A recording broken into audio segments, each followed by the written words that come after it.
बालेन शाहको नयाँ लिस्टमा परेछ 90 जनाको नाम को हुन् यो भिडियोमा हेरौँ। बालेनको तुफानी बेग 90 जनाको हिट लिस्ट तयार। को पर्दैछन् पक्राउ। सिंगापुरको हिलदेखि दुबईको डिलसम्म खोतलिँदै स्मार्टका छोटे मालिक पछि एनसेलका बडे मालिक अनुसन्धानको राडरमा सेटिङ र रेटिङ भत्किँदै। प्रधानमन्त्री बालेन्द्र शाहको बिग अपरेसनमा को परे त्यो बिर्सिदिनुहोस्। अब को पर्दैछन् त्यो हेर्नुहोस्। बालेनले यसअघि नै भुर्रा मजौला र ठुला माछा समातिसकेका छन्। अब बालेन व्हेल माछा समात्ने सूची तयार गर्दैछन्, जो ओली लेखक देवा प्रचण्ड र माधव नेपालहरू भन्दा पनि कैयौं गुणा शक्तिशाली छन्। गोल्छा र गोल्यानदेखि अग्रवालहरू यिनका अघि सामान्य मानिन्छन्। भूगोलमा भेट्दै नभेटिने तर गुगलमा समेत भेटिने को होला नि शक्तिशाली व्यक्ति, अन्दाज लगाउनुहोस् त। अक्सर नेपालबाट उपचारका लागि सिंगापुर पुग्ने नेताहरूलाई यिनले नै बिरयानी खुवाएर पाल्ने गरेको चर्चा गर्ने गरिन्छ।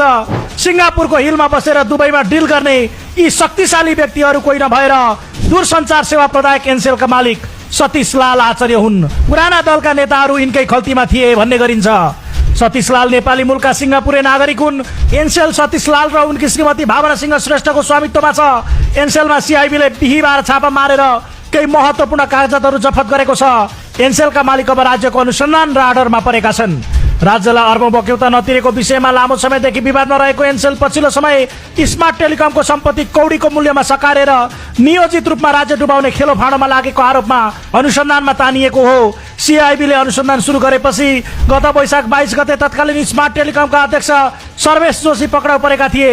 जोशीले सरकारी नियन्त्रणमा पुगिसकेको सम्पत्ति बदनियतपूर्वक लिलामी गर्न बैंकलाई मन्जुरीनामा दिएका थिए। जोशीको पक्राउ लगत्तै प्रहरीले लिलामी प्रक्रियामा संलग्न अन्य 2 जना पलिना श्रेष्ठ र नरेन्द्र उलाकलाई पनि नियन्त्रणमा लिएको थियो।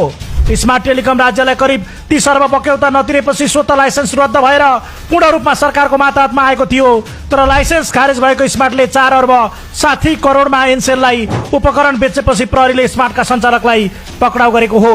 यही प्रकरणमा जोडिएका नेपाल इन्भेस्टमेन्ट मेगा बैंकका प्रमुख कार्यकारी अधिकृत सीईओ ज्योति प्रकाश पाण्डे बुधबार भाग्दै सिन्धुलीबाट पक्राउ परेका छन्। पाण्डे स्मार्ट टेलिकम प्रणालीको सम्पत्ति खरिद बिक्री प्रकरणमा पक्राउ परेका हुन्। नेपाल इन्भेस्टमेन्ट मेगा बैंकले आफ्नो ऋणी सहकार्य नाउँमा स्मार्ट टेलिकमको सम्पत्ति अर्कै कम्पनीलाई बिक्री गरेको थियो। अनुसन्धानको सुई अब स्मार्टको मुकामबाट इन्भेस्टमेन्ट बैंक छिरेर एनसेलको टावरतिर सोचिएको छ। स्मरण रहोस्, दूषित नियत राखेर राज्यलाई 30 अर्बमा डुबाउने स्मार्ट टेलिकमका मालिक पनि आश्चर्य परिवार नै थिए। यिनले जान स्मार्ट डुबेको देखाएर 30 अर्ब नतिरी एनसेलको 80% सेयर लिएर श्रीमती र आफ्नो नामबाट 100% स्वामित्व कायम गरेका थिए। जान स्मार्ट डुबाएर एनसेल सकार्ने यी मालिकले राज्यलाई अर्बौंमा डुबाए।